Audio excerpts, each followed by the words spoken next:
Welcome to Lagos 2019. I'm Aderele Ijelu.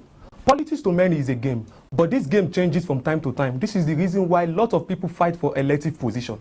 This political dynamism is the reason why we are going to take a closer look at what is happening in Lagos politics as 2019 come closer. Today, our guest for the show is a political commentator that is going to analyze politics critically and tell us what has happened during these recent primaries held in Lagos State. We'll be back after this short break. Don't go anywhere.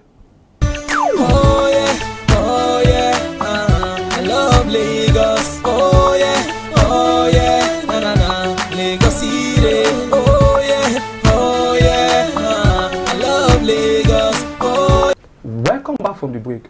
Joining me in the studio today to analyze politics critically is a man that doesn't joke with the word politics, a political commentator, a political observer, and also a political watcher, Mr. Uche Emmanuel.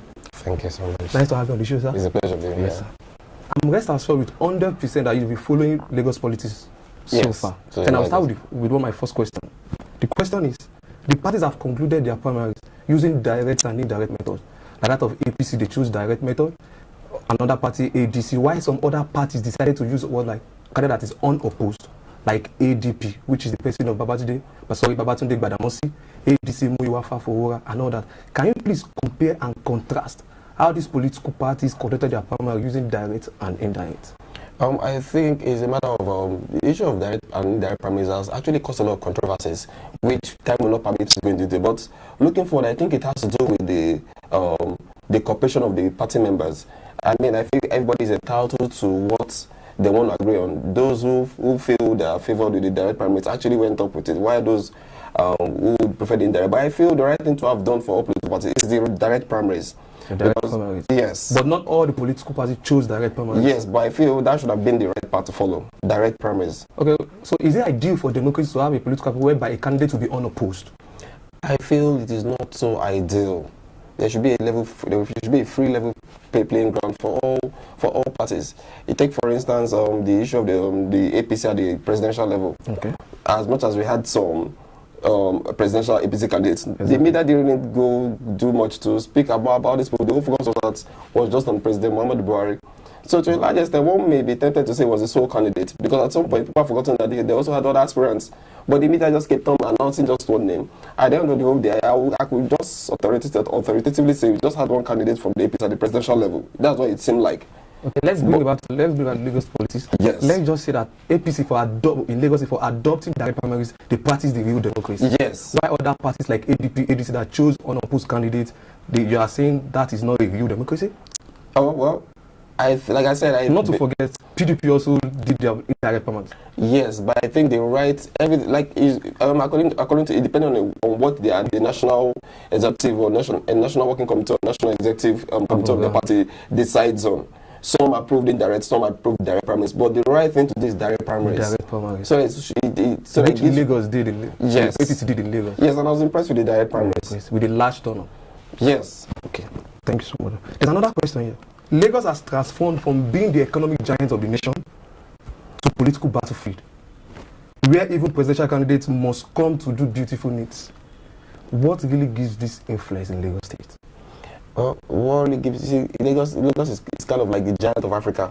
Okay. Just like they say Nigeria is the giant of Africa, because Lagos attracts a lot of investment, and that's why all eyes are on Lagos. Do you understand? All eyes are on Lagos? Yes. When it comes to politics and economics?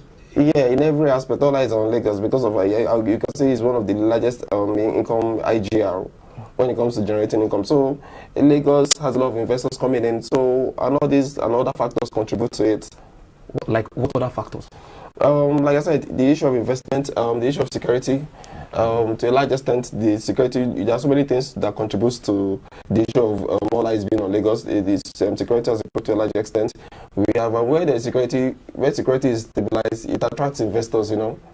It attracts investors. Yes. So that's the reason why Lagos State basically is the solutions of OI when it comes to politics. Exactly, because as much as the all eyes are on politics, there's always a probability of it determines how investors will want to come on invest in that particular area. Because yes, because it depends on how the government is, and people tend to monitor the trend. So during election time, the free and fairness of an election actually determines how large or how low investors come into. Imagine one of the reasons why elections take are being put in place is to avoid conflict and war. Exactly. Do you understand? So right now, one of the factors is that there's security, everything is safe in Lagos to a State. large That's one of the extent, factors whereby, okay, to a large it is the extent, political battlefield of Nigeria. exactly. Okay. Mr. Uche, Yes. what exactly do you think is decider for next year general election in Lagos State? The decider. Wow. The decider. That's quite. The And that's decider. going to decide the election come 2019 in Lagos State. Because, you know, we have a lot of candidates Yes. going for post. We have Babatunde Badamasi, that of ADP, Jimmy Abaje of PDP, Yes. Sanwo-Olu of APC. Also, Yes. we have another AG Owolabi. So what will be the decider? A free and fair election will make it more unpredictable. Make A it free, more- a a free and fair a free and fair election will make it more unpredictable because right now it's difficult to actually see what's going to happen because the race has gotten more interesting. Just like the outcome of the APC primaries that brought about Sanwo-Olu. Then you look at the PDP, Jimmy Agbaje, and other political parties. So in a free and fair context, it's going to be so unpredictable. So coming up with an exact decider is not something I can authoritatively comment. But what I can say is, if there's a free and fair context, it's going to be interesting because the election being unpredictable is what's going to make it interesting. Okay, if there's free and fair election, it's going to be decided, and the winner is going to be sure, okay, I have won. Exactly. And the loser is going to say, okay, I accept defeat. Yes. Okay. So- All right. Free and fair election is going to be the major decider of 2019 election. Let's take a moment. We'll be back shortly after the break.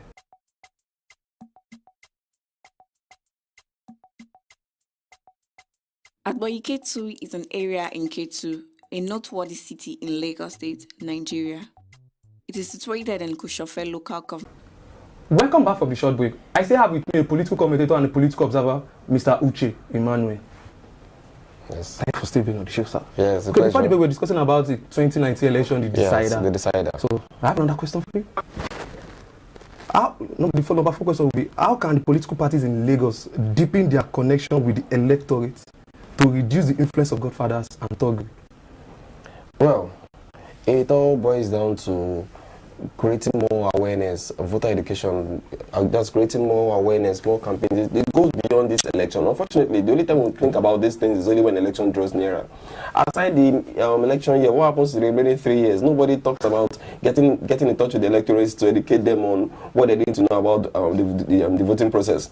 It's only during election people come up with all these ideologies, and after the election, nobody's saying anything. So, how can deepen this influence? Is to keep on talking to the electorate, making them understand that it is not about money. They give it money, they buy your vote with money, and so on and so forth. There should come to a point in time whereby money shouldn't be the factor to guarantee someone winning an election. Exactly. Because that's what really happens. You see most people, they just come out to campaign. And many of these people that come out and join the campaign, they don't have the pass card. Also, you talk about election, that is, let's just say vote buying. Yes. What can stop vote buying in Nigeria and Lagos? It all, like you said, it's all about this godfatherism and politicians. Can it be curbed? It can be curbed if we want to do the right thing. Security agencies need to monitor the campaigns of most of these politicians, ensure that monies don't change hands. Money don't exchange hands, because money is not being shared. It's not like it's even a time to even give up. But why should it be during campaign? Why should it be? Look at what happened. I don't want to digress. You saw what happened in Oshore. So if I have to translate it, if something like that can actually, if the wrong could happen like that, so and it's an eye opener. So it means that a lot more work needs to be done if we really want to have a credible election in 2019. When we're going to relate it down to Lagos. Let's just say Nigeria, we are 58 years old and we still have a lot of work to do. Honestly, in the last 58 years, unfortunately, we've not really had a credible election to a large extent. There's no election that's not marred with violence. But there's some elections that are free out of 2011 election. Yes, if it just a little. If I'm going to score our elections so far, I'll just score it like slightly, like 30 over 100. We still have a very long way to go. So vote buying can actually be curbed if politicians stop empowering, stop giving out monies to all these thugs and thugs or whatever. And the security agencies compromise a lot. Do you understand? So people should go beyond allowing people to buy their vote with money for 4 years, because no amount of money can sustain for 4 years. If they give you 100 naira, or even if they give you 100,000 naira, what electorates fail to ask themselves is, this 100,000 really lasts for 4 years. To cut it short, Mr. Emmanuel, there's another question here. I understand that you are trying to build the fact of, okay, we should curb this election, and we should curb the vote buying. Exactly. And it's something we are working on. Everybody has something to do concerning it, even me and you. Yeah. So let's look at another one. In 2019, Yes. which is like 4 to 5 months away, can the apple card the upturn saying that APC has been in power in Lagos State for more than 20 years? Is there a way that another political party can come to power? Because we have other parties, ADP, ADC, PDP, Labour Party, even COA. Honestly, so you have what I said, it all boils down to if we can have a free and fair election, it will make it unpredictable, such that the ruling party cannot just boast of victory. They just have to work hard if they want to see end that victory. Remember what happened in the last election in Lagos State? Yes. That was all eyes are on Lagos.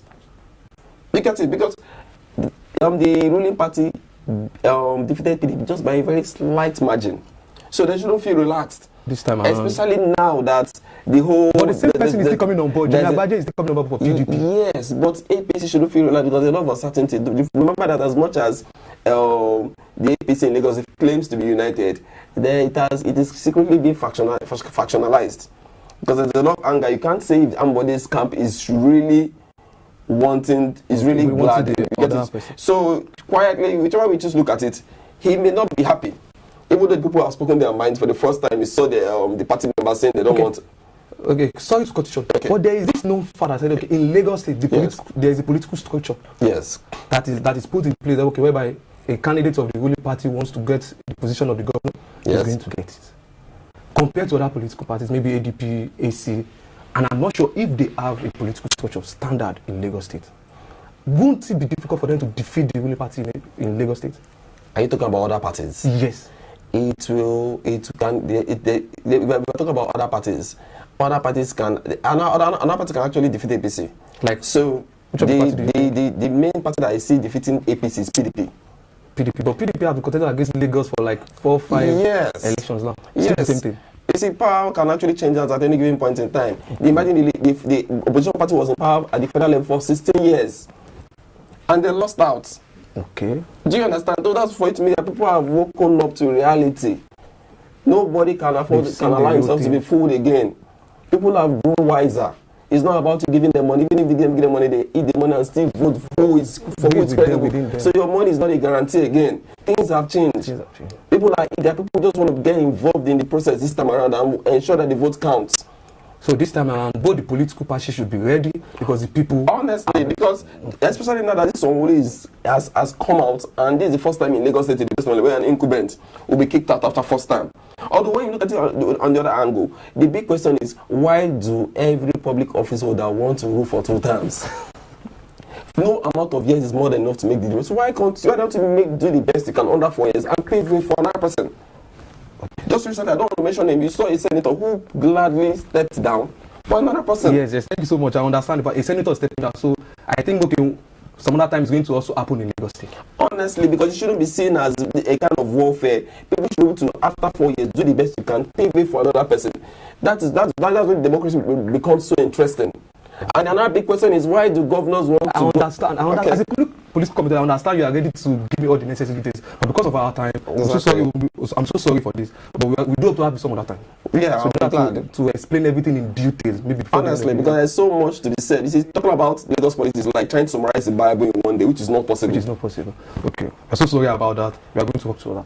Well, it's a pleasure having you on the show. Yeah. Come with Uche Emmanuel, Yes. the founder of Political Arena. Yeah. And we have to have some other time. Yeah, but it's a pleasure. I'll always be ready. Thank you. That's all for Lagos 2019 for today. Please do follow us on all our social media, Ibile.tv, on Facebook, on Twitter. Also subscribe to our YouTube channel, Ibile TV. I'm Aderele Ijelu. Bye bye.